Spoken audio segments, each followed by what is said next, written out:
Bum bum bum bum bum bum bum bum bum bum bum bum bum bum bum bum bum. Hello, everybody. Hustle on in here. What a news-packed, entertaining world we live in. We're going to talk about all that stuff. Becca. Becca says she's here for the dopamine. I promised, and I got plenty for you. It's dopamine time, and you know how it starts. It starts with a simultaneous sip, be it in a mug or a cup or a glass. Could be a tankard, a stein, or a chalice. Might be a thermos. Could be a flask. Fill it with your favorite liquid. I like coffee. And join me now for the simultaneous sip.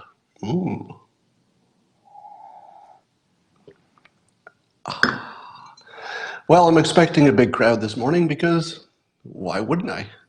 Why wouldn't I? So let's get to the smaller stories while people are streaming in before we get to the big story, which of course is Mueller. First of all, I told you about my concept of blocking all trolls between now and the election, maybe forever, on the first offense. So rather than interacting with trolls, I'm just blocking them. I have to tell you that my first full day of doing that, I feel a lot better. I didn't think I would actually feel it. I didn't think that it would make such an immediate, obvious difference in my outlook on life, but it really did. So if you haven't tried this, I recommend it. At the very first sign of unpleasantness, and you don't have to wait for much, could be a bad attitude, could be a disrespectful way that they're saying something, could be a little sarcasm that's out of place, block them. You have no reason to talk to unpleasant people. All right. So the news is all fake news today. I don't know if you noticed. It's almost entirely fake news. I don't think there's any news today that's real news. This might be some kind of a record, and you knew it was going here because it started with most, years ago, it was mostly real news and a little bit of fake news would slip in there. And, through the election, it was probably, 20% fake news, but that was all the interesting stuff, so it seemed like more. I'm not sure, but I think today is all fake news. I might be exaggerating, but I'm not sure. I think maybe every story today is fake news. I'll give you a sample.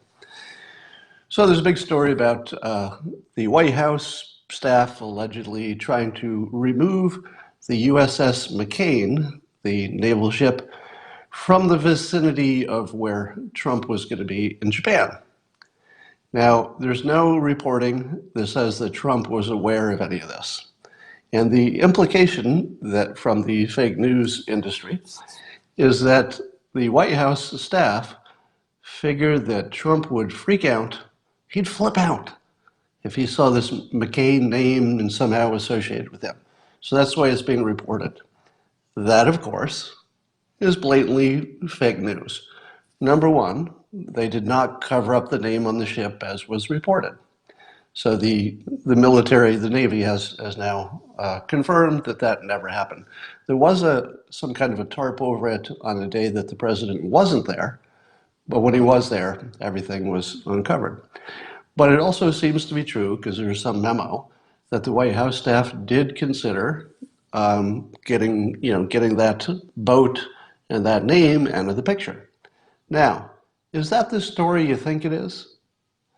I'll tell you, if I'm going to hire assistants, if I'm going to hire a White House staff, I want the White House staff who is alert enough to understand that the president standing in front of a ship that says McCain on it is going to be clickbait for the media. It would be a reason for the media to talk about unpleasantness about McCain and Trump's relationship when McCain was alive. If your job is to protect the president, that certainly was not about the president's mood. I'm not reading minds here. I'm just going to say that would be the least plausible explanation. The most plausible explanation is that the White House staff is very smart.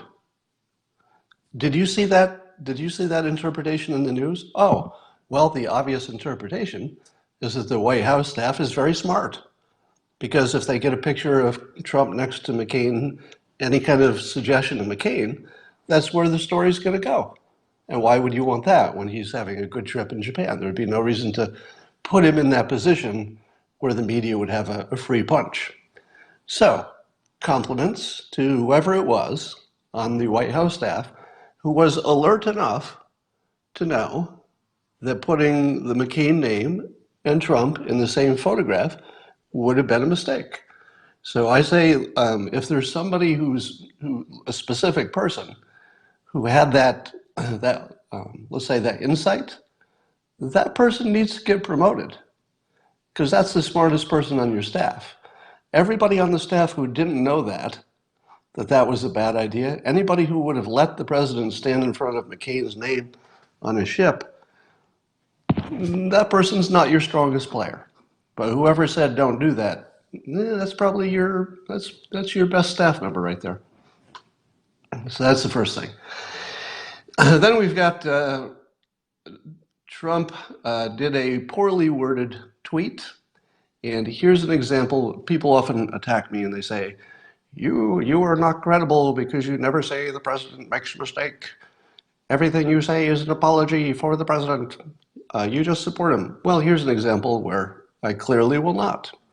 So here's the president's tweet, which got him in trouble, and this is just an own goal. This is just an unforced error, right?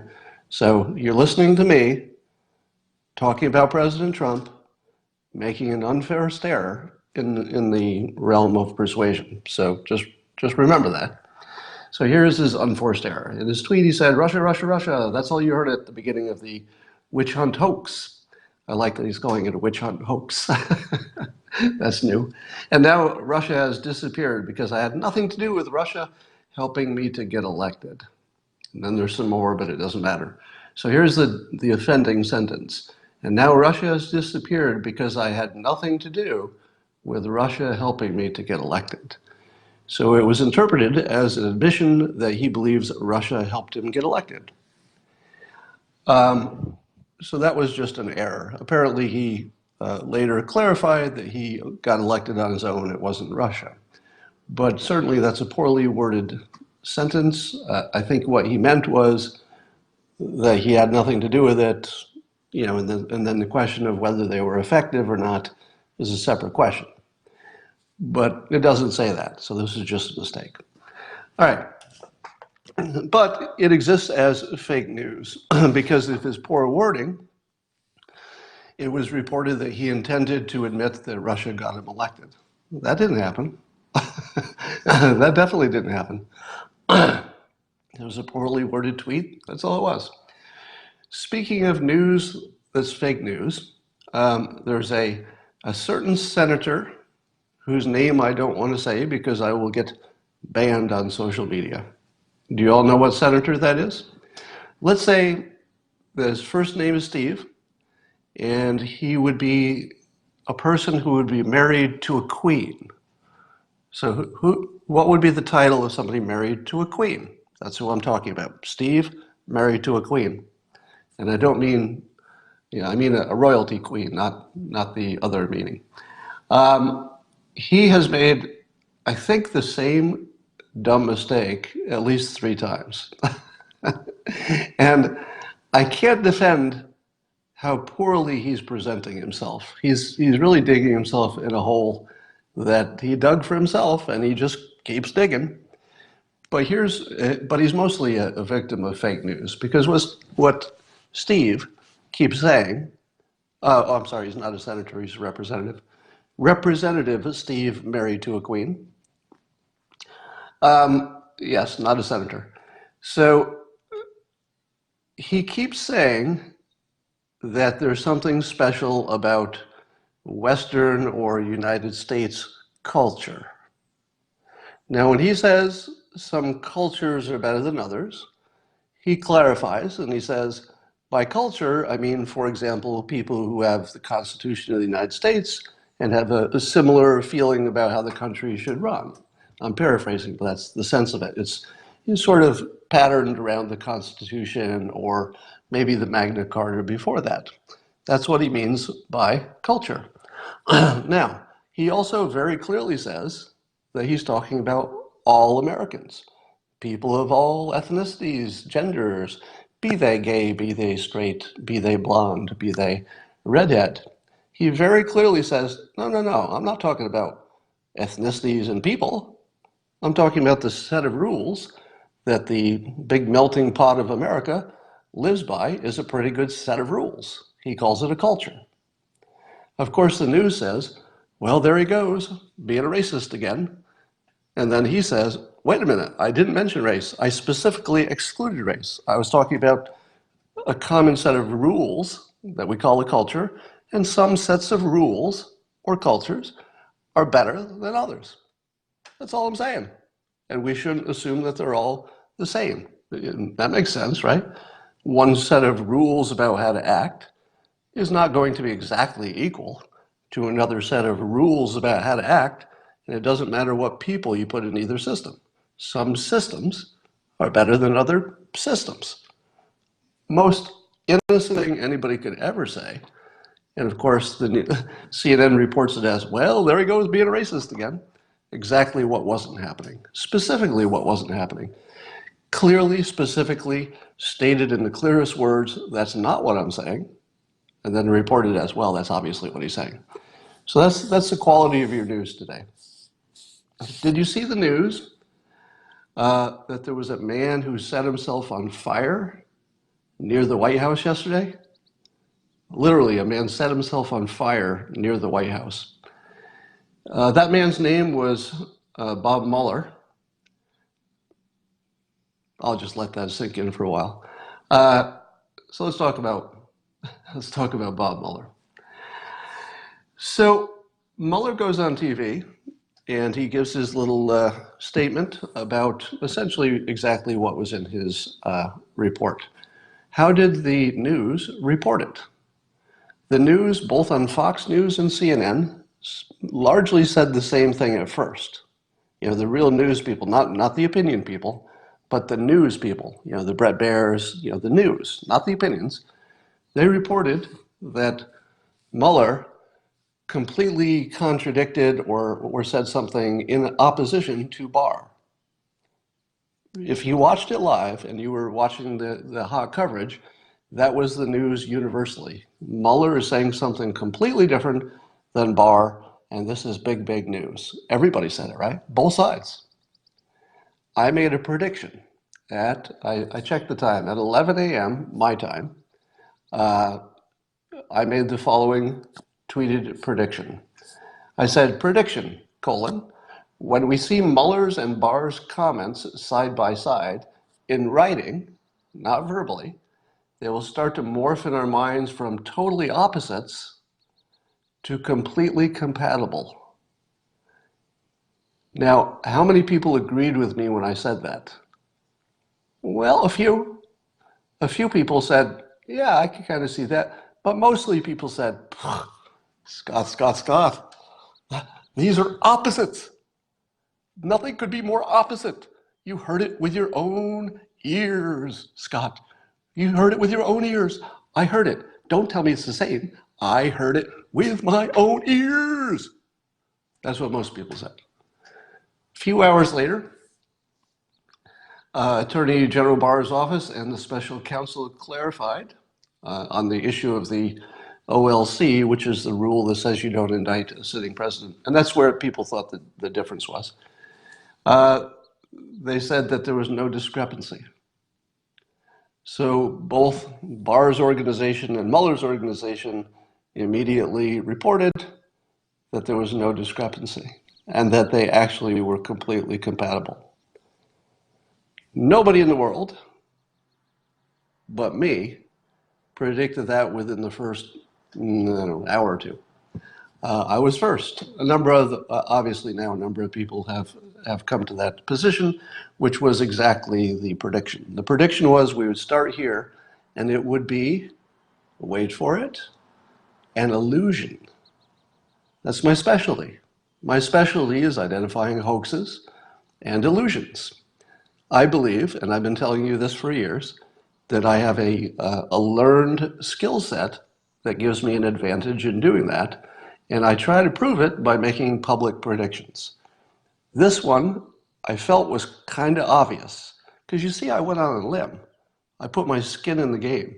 If you make a prediction that specific in public on Twitter, you're putting some skin in the game. All right.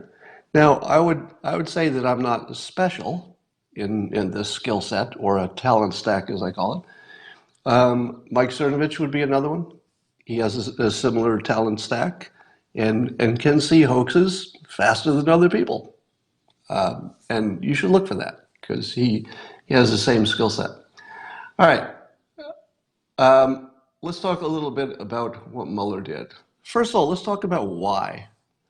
Why did Bob Mueller go out there and use language that seemed to be a different emphasis from what Barr used?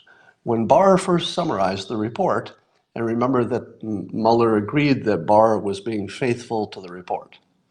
But the way you describe things can bias the listener in different ways by what things you emphasize, what things you de-emphasize, the exact words you use.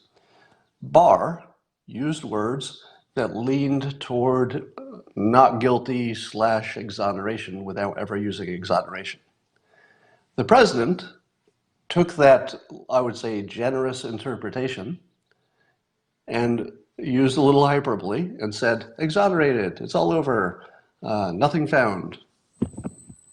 Now imagine if you're Mueller.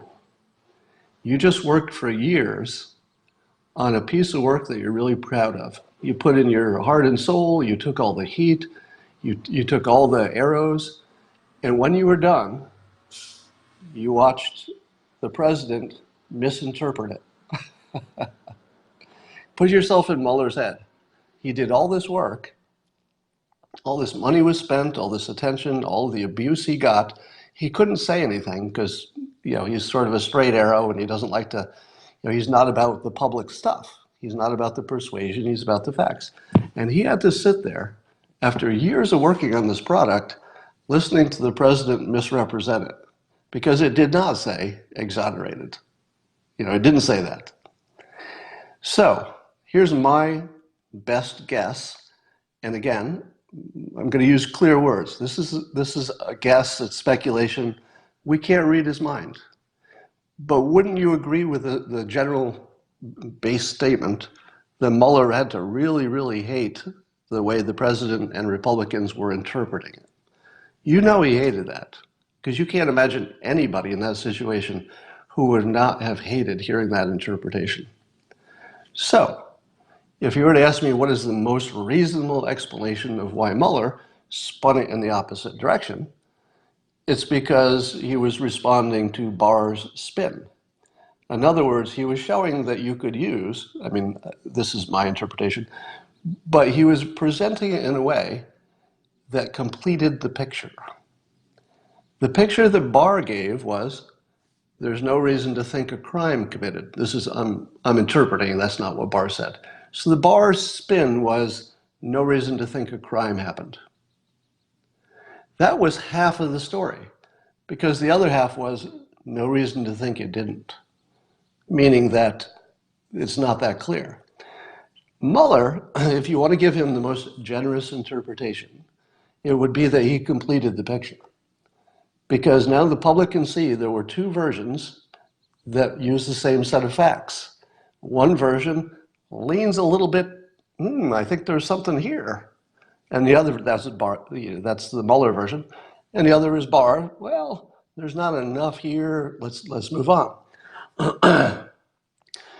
So it does seem to me that if you make the generous interpretation that Mueller is a straight arrow, he simply wanted his work to be presented in the clearest possible light, that Barr's spin was a little bit too much of a spin, but not incorrect.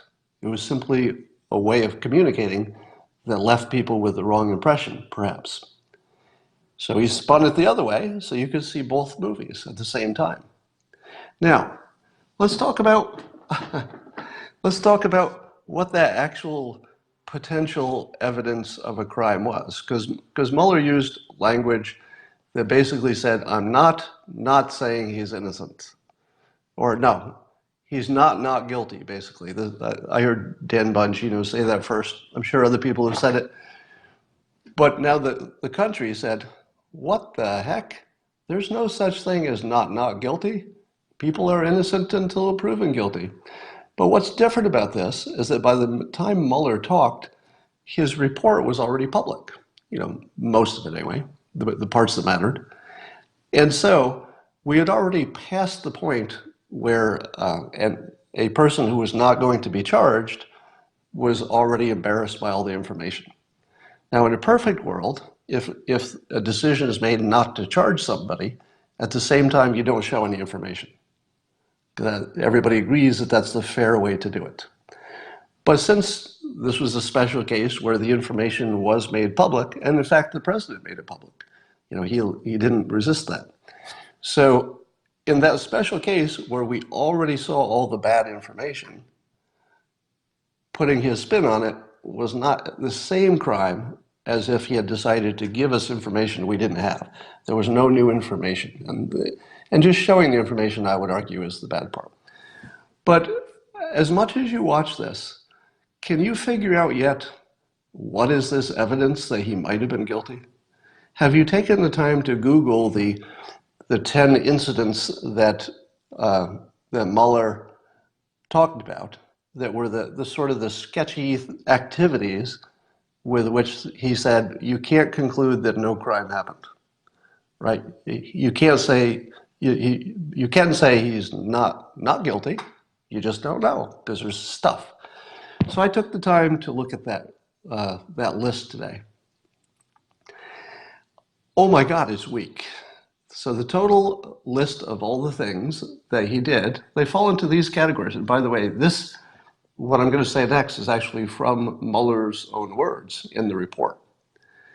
And I'm paraphrasing it, but the point I'm making comes from the Mueller report, but not the exact words.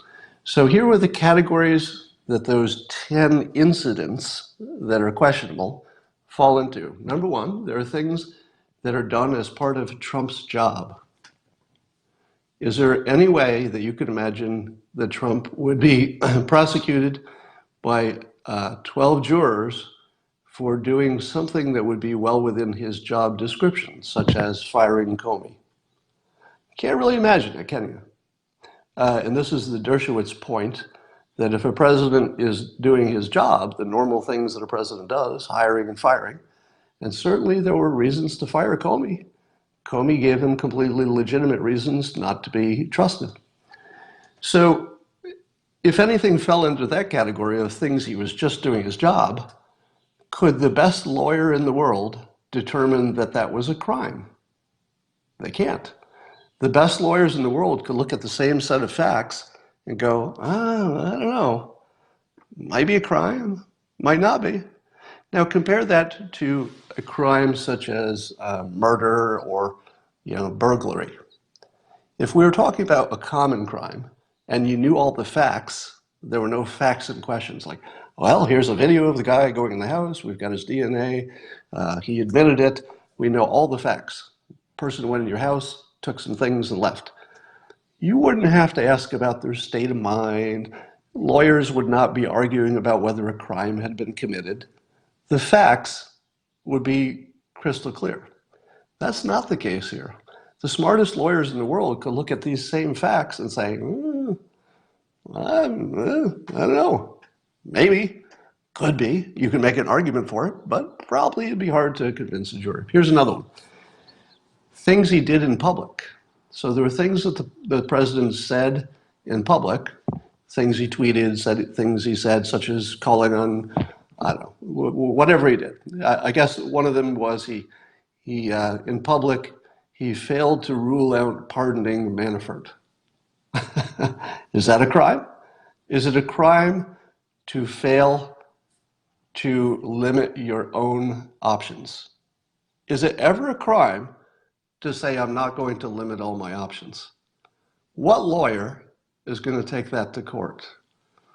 All right, here's another one, another category. And again, it's not one thing. These are categories according to Mueller. The other category is things that could easily have had other intentions. I don't know if this was one of the examples, but I'll use it as my example. If the president paid Stormy Daniels to protect his marriage, but it also had obvious benefits for his election process, it's not illegal, according to Dershowitz, if I'm correctly interpreting him. So if you're wondering about somebody's intentions, and there's another reason that they could have done something, could you get a conviction? No, because we don't send people to jail based on mind reading. We can't read people's intentions and say, okay, the things you did were all legal, except for we know what you were thinking, and that makes it illegal. That's pretty hard to prove, all right? So when Mueller says, I can't say he didn't do anything. Oh, and then there's a summary. And this is an exact quote, I believe, from the Mueller report. At least the article that I read suggested this came from the Mueller report, exact quote. Toward the end of their discussion about the many events that they thought he was guilty of, was this sentence at the end. Judgments about the nature of the president's motives during each phase, and those are the phases I was talking about, the 3 phases, or no, the phases would be, doesn't matter. But so forget about what phases mean, because there's no special meaning here. Judgments about the nature of the president's motives during each phase would be informed by the totality of the evidence. So in other words, Mueller is saying the only way you could deduce the president's intentions is not by any one thing or one event, but rather you would have to see them as a tapestry. What do you call it when there's no hard evidence of a crime, but there are all these pieces of evidence that only make sense if you were to look at them all at once? Confirmation bias. Yeah, it's the laundry list persuasion. Now, do you think that you could get a jury of 12 people to agree that they could read the president's frickin' mind and find his intentions by all the, by pouring through his, picking through his scat? What exactly, should they look at his horoscope too? How deep should they go to look at all of the evidence that would tell you what he's thinking and his intentions? It's not something that can be done. So let's get back to Mueller's interpretation. Mueller said, I can't determine that no crime happened. I just described, summary of the 10 things. I can't determine that there's a crime in there. I'm looking at them too. I can't tell. Can you? Can you look at the 10 things that are described and know for sure that the president didn't have 2 purposes? Can we know that it wasn't part of his job and he had a reason to do it? Could we know that the things he did in public, right in front of everybody, intentionally in public, was meant to be some kind of obstruction of justice? Could you get a jury to believe that the things he says in public are obstruction of justice, even if they're just normal things to say? For example, refusing to rule out a pardon for Manafort. Who's going to argue that that's obstruction of justice? A president always keeps his options open if he's smart. So, does it seem reasonable that Mueller would say, I can't rule out that this could be a crime? Because you know what? You can't rule it out. Even I can't rule it out. I cannot rule out that somebody had secret thoughts that I don't know about. Do you know what else? I can't rule out that you have secret thoughts that I don't know about. You can't rule out that I have secret thoughts you don't know about. But the legal system doesn't really treat those as much. So Barr looked at it. He looked at the totality of it and said, quite reasonably, I think, if this were anybody else, no prosecution would happen. Don't you agree? If you had this weak a body of evidence, if you could even call it that, would anyone else who was not President Trump be taken to court with what we just described? Crimes of, we think you're thinking this, just doing his job? No, there's not even the slightest chance. So Barr did what he should do. He made a decision, and he biased toward innocence because innocence is the natural state of a citizen in the United States. And there was no information that could change that. But at the same time, it's also true that Mueller and you and I are on the same page. We can't tell if a crime was committed. The only way we would know if a crime was committed is literally to read the president's mind. And nobody can do that. So I would say that Mueller and Barr, their comments are completely compatible. There's stuff, but unless you're a mind reader, that stuff doesn't have meaning. Barr says there's stuff, and unless you're a mind reader, you can't put meaning on it. And my job is to make a decision. I'm Bob Barr, I'm the Attorney General, so I'm going to make a decision. If this were anybody else, there's no way this would go forward. So that's what you got. I was watching Tucker Carlson last night, which was, I gotta say, sometimes Tucker Carlson's show is the only place I learn anything. And last night his show was, again, it was a masterpiece, frankly. I mean, it was just a beautiful thing. And I mean that in terms of the way that he framed and explained things, the guests that he had on, the way they explained things. It was really, really good, better than anything I saw yesterday. And one of the guests was asked to describe about all this known, persistent Russian interference in the election. And I've had the same question, which is, why do we keep hearing there was all this interference from the Russians in the election, and it was persistent, and it was a big deal, but why don't I know what that is? Like, what is it? Why is it that I watch the news all the time, and it's the biggest story in the country for a year, and yet I don't know what they did? Now, I know a few things they did, but they couldn't possibly fall into the category of a big deal. One is they had this amateurish little troll farm that they spent $46,000, the guest said. I've heard 100,000, but it's a tiny number, whatever it is, on some ads that looked like they were made by high school students. If you've seen the ads, you know that they had no effect on the election. They could have spent $1 billion on those particular ads. Those ads, it wouldn't have made any difference. You could just look at them. They're completely harmless, useless pap. They look like they were just done by trolls on Twitter, which they were. So I thought, is it just that? Is that the evidence? But there's also the part about the Russian hacking and the GRE, is it? The spook intelligence organization is alleged to have hacked servers in the United States and passed that information on the Democratic servers and then passed that to WikiLeaks. I hope I got that right. And so Tucker asked, what is the evidence for that? And the guest explained, wait for it, there isn't any. There isn't any. Now when I say, GRU, sorry, the GRU is the Russian intelligence organization. Now when I say there isn't any evidence that Russia hacked the Democratic server and gave the information to WikiLeaks, what I mean by that is the Mueller report doesn't tell us how they know. And actually, you use words, and this is the first I heard it, and it's the first Tucker heard it too, because he stopped his guest short and said, wait a minute, am I hearing this right? How did I miss that?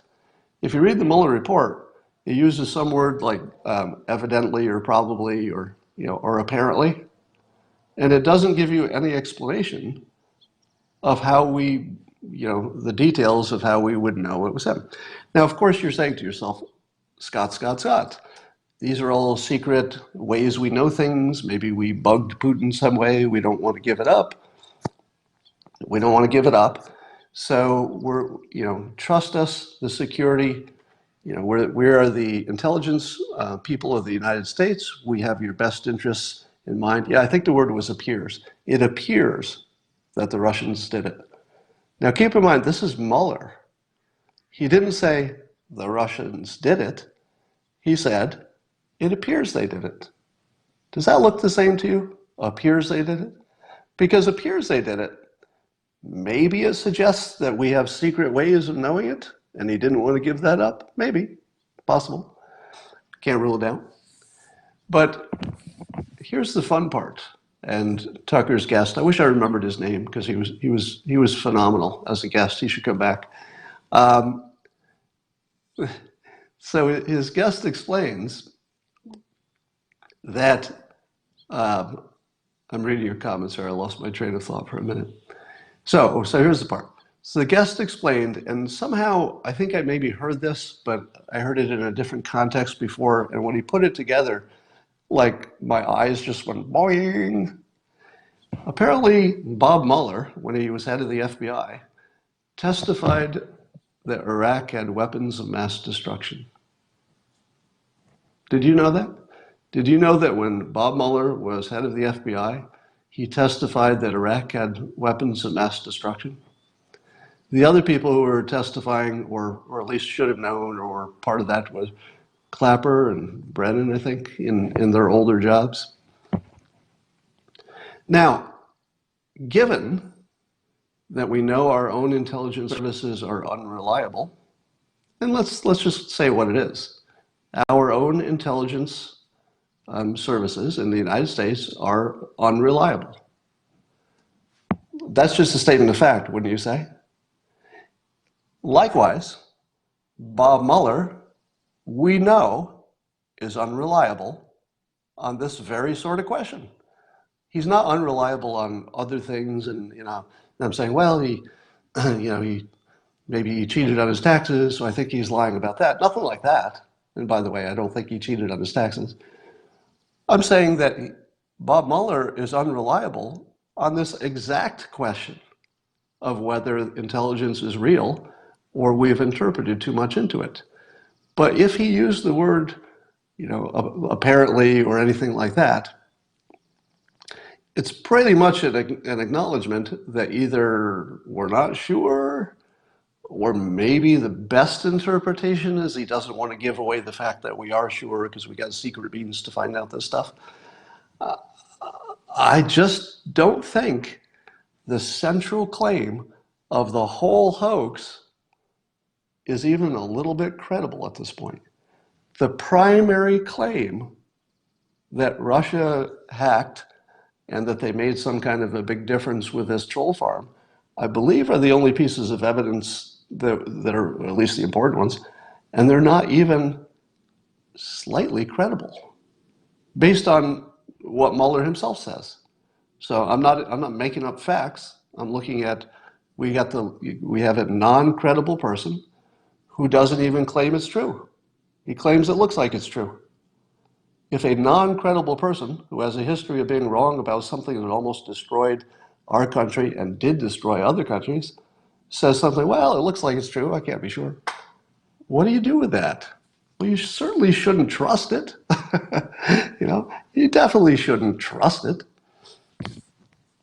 All right. How perfect is it that Bob Barr is on vacation? I swear, if you were going to write this simulation, this is just the way you do it. You would write it so that Bob Barr was on vacation, so that the media could just be wrestling with this Mueller thing without Bob Barr coming in and saying, oh yeah, what Mueller said, that's basically what I said. He just used different words. The whole thing would have gone away if Mueller was here. If Mueller had been not out of touch and on vacation, he's in Alaska or some damn thing. If he had been around, people would have said, Bob Barr, did Mueller represent this right? And Barr would have said, yeah, I would have used different words, but yeah, that's basically compatible. The whole thing would have gone away. So it's just perfect that he was on vacation. Alan Dershowitz has turned on Mueller.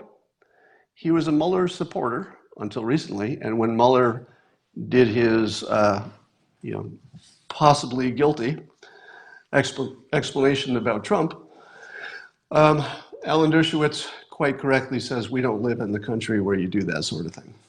Now, I think Alan Dershowitz maybe is not putting enough weight on the fact that the information in the Mueller report was already public. That probably was, you could argue that was the bigger problem, but it also had an overriding public interest, so it was a special case. Once all that information was out there, what Mueller said was essentially the same thing he said in the report. So I think Alan Dershowitz in this case maybe be having how would I say this? I think he's having a citizen reaction as opposed to a lawyer reaction. As a citizen, you should be plenty angry about somebody being accused of a crime without evidence in public, especially when your government is doing it. So I think Alan Dershowitz's sense of justice is what's being, certainly is what's being offended here. But given this strange case where we already had the facts and all Mueller did was restate what was in the facts we already had, I don't know that his statements in public made things worse. I don't. He had already done whatever he was going to do. All right. Let me look at my other notes here. Let's talk about impeachment. Now, some people are saying that this is an outline for impeachment. That basically, it was a gift to the Democrats that they can use for fundraising and everything else. This impeachment question is really interesting because it's common knowledge, although it might not be true in this case, but it only matters that everybody thinks it's true. So both the left and the right would agree on the following statement. Impeachment process would guarantee Trump gets reelected. Would you agree? All the experts, the pundits, they might be wrong, but it's notable that both the left and the right say that with a sense of certainty. Now, it's based on history, and you have to be really careful because Trump violates all history. There's nothing about the Trump experience that you can say, well, look at the history, and now we know how this is going to go, because that just doesn't work with him. He's too much of an outlier. But let's say people believe it. They believe impeachment is the worst possible thing. What do you make of the fact that the Democrats running for president, except for Biden, are all coming out in favor of impeachment, while holding the fort is Pelosi and apparently Biden? What do you make of that? Well, what I make of it is that the Democrats know that Pelosi won't let the impeachment happen. So my interpretation, can't read minds, but if you were to look at this just strategically, what would be the smart thing to do? So, and maybe I'm being generous that the Democrats are acting smart. But the smartest thing to do is if you're a Democrat running for president, you should say, yes, there it is. I'm in favor of impeachment. Let's push that impeachment. Because you're safe, because it's not going to happen. As long as Pelosi is willing to hold the line, and as long as Biden is on her side, it's not going to happen. So they get a free pass. The Democrats can call for it because that's popular and their voters will like it, but they don't have to worry about getting what they want. So the Democrats are literally calling for something they don't want to happen right in front of you. Now, if Pelosi changes her mind and lets this impeachment go forward, I'm going to be real surprised because she's the key to making this scam work. The scam is that they're calling for impeachment and they don't want it because it's bad for them. But as long as she's holding the line, they can do that. So don't expect Pelosi to throw the entire Democratic field under the bus unless she decides that Biden is her man, or her candidate, let's say, less sexist. If she decides that Biden is her candidate, that's good enough reason to throw everybody else under the bus and not do impeachment. Or either way, she's throwing everybody under the bus. Let's talk about Biden. So could you agree that I'm the first person to notice that he was hiding and that he was intentionally staying out of the headlines? We certainly found out why when finally some video emerged of him giving a shoulder rub, or not a shoulder rub, but he was touching and getting chummy with a young girl in public. Now, I'm on the camp that says that there's no indication that Joe Biden has any kind of pedophile, no kind of sexual intentions. There's no evidence of it, right? And we have these suspicions and things look sketchy and it looks creepy, and that's all true. But he's lived a long time to have nobody accuse him of an actual sexual act. You don't get that old and have no accusations that are like serious ones unless you're really just creepy uncle who is a little handsy, but not over the line. So that's my opinion. My opinion could change. if facts change, I'll change my opinion, but I think he's probably feels it's innocent and can't tell the difference. It's just who he is. That's my guess. But he did go on video and say that he wouldn't do this anymore. And then he went on video in public, and it's not the first time. There's some earlier videos in which he was handsy with adult women, but that didn't have the same visceral impact on us as when we saw him, holding hands with this little girl and parading around and holding her shoulders and getting close to her head and stuff. And your creep meter just goes off and you go, ah! So the problem is that Biden is completely unelectable. Let me put it to you in historical terms, but again, you have to be careful about history when Trump is involved. When was the last time that you saw a first-term president lose the election for the second term when these two factors were in play? Number one, the economy was great, and number two, the challenger had far less charisma than the incumbent. Because the times that you get a one-term president when you've got a Ronald Reagan charisma against a Jimmy Carter and the economy is not good. You get a one-term president if you have a Bill Clinton, gigantic charisma, all the talent in the world, and you're running against a weak economy and a low charisma incumbent, Bush. Those are the conditions that get you a one-term president. We have exactly the opposite, like an incredible economy and the most charismatic president we've ever had running against somebody who looks like pocket lint.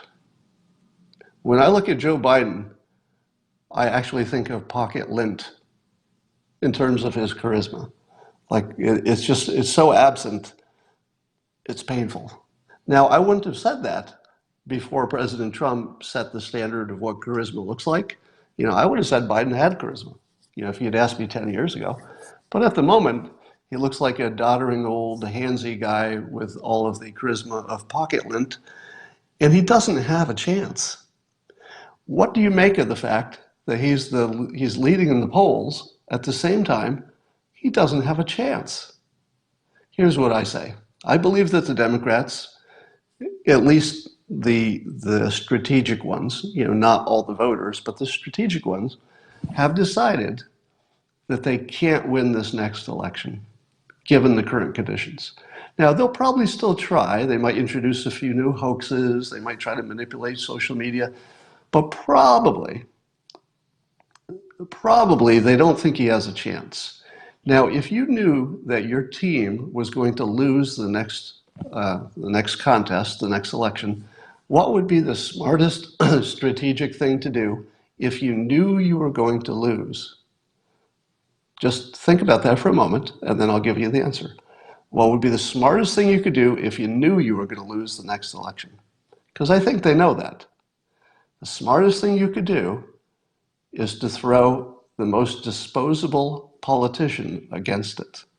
Somebody who won't hurt you too much, but also is not ruined for the election after.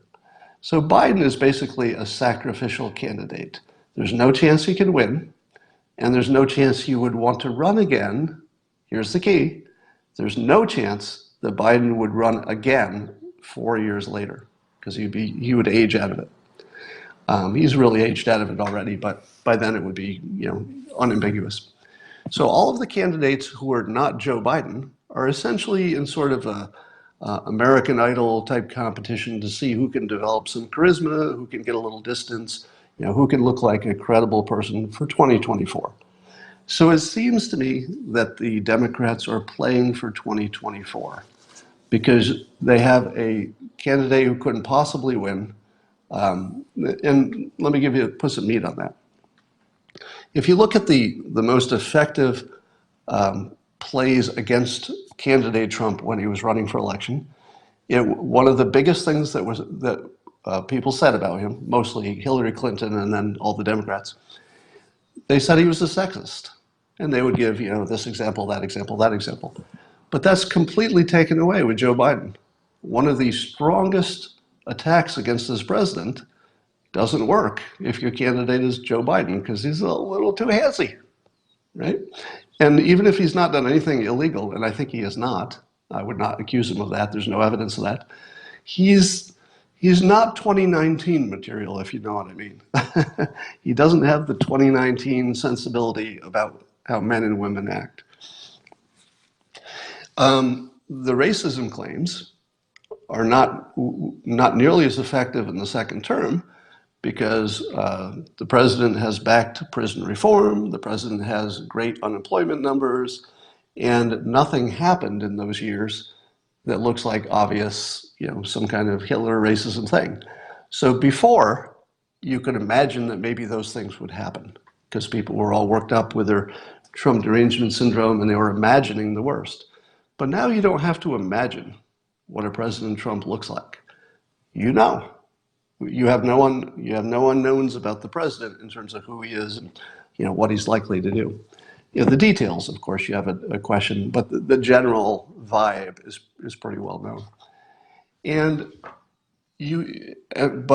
Biden, because he has not been president, and he's kind of old, he's a bit of a risk. There's one thing that people don't like. It's risk when things are going well. Voters don't like to introduce risk into the system when things are going well, and things are going well. Trump is a big part of why things are going well. If you put in somebody else, would they also do well? Maybe. Maybe the other person would do even better, but it's a risk. You don't introduce risk when things are going this well. Trump introduced risk when things were not going that well, when there was a legitimate list of things that were pretty big problems, but they're sort of not big problems now. Likewise, Trump has made progress on free market impact on healthcare. He's done some things such as they've sped up the approval of generics, which really lowers prices. That makes a big difference. He's introduced transparency in pricing. This should make a big difference. And selling across state lines, or insurance across state lines, banding together, that should make a big difference. There are a whole bunch of other things that they've done to introduce market forces. 2 years from now, will the president be able to say, I stopped the growth of healthcare expenses?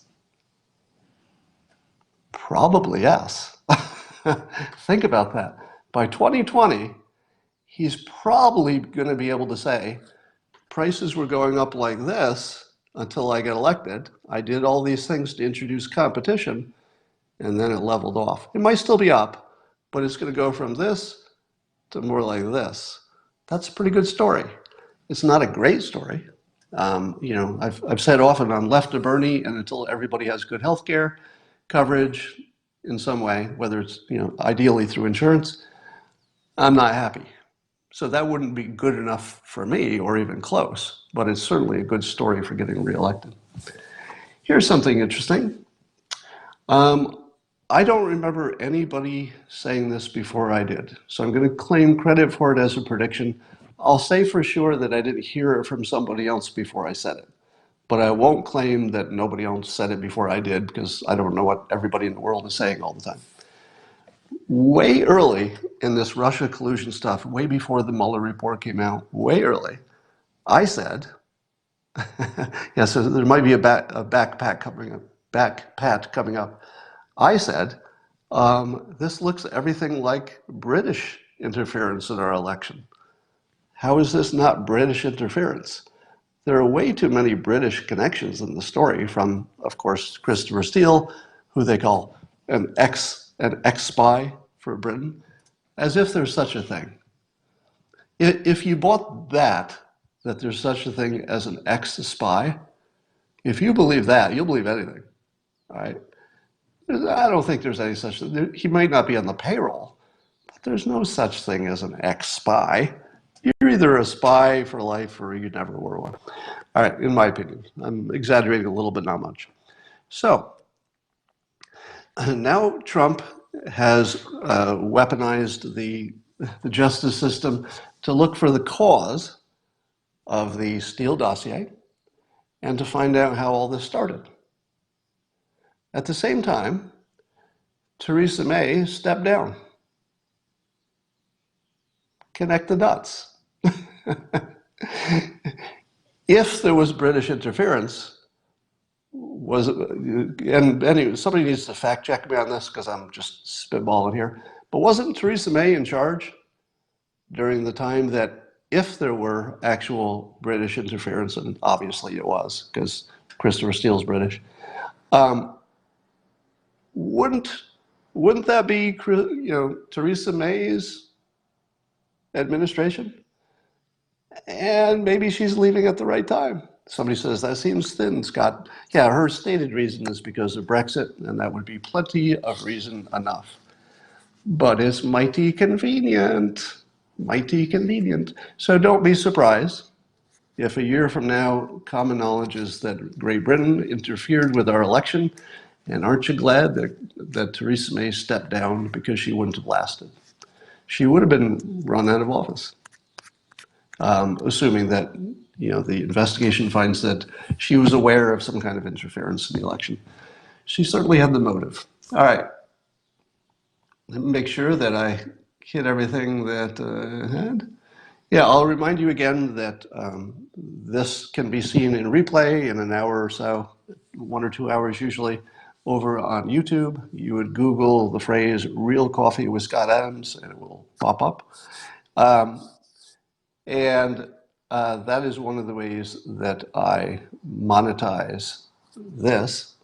And it allows you to see this without any commercials, but if you want to see it later with a different format, you can see it on YouTube, but you can also see it here in replay, depending on which experience you like best. I use whatever money I make from this to improve the message, basically, improve the technology, make sure you can see it on different platforms.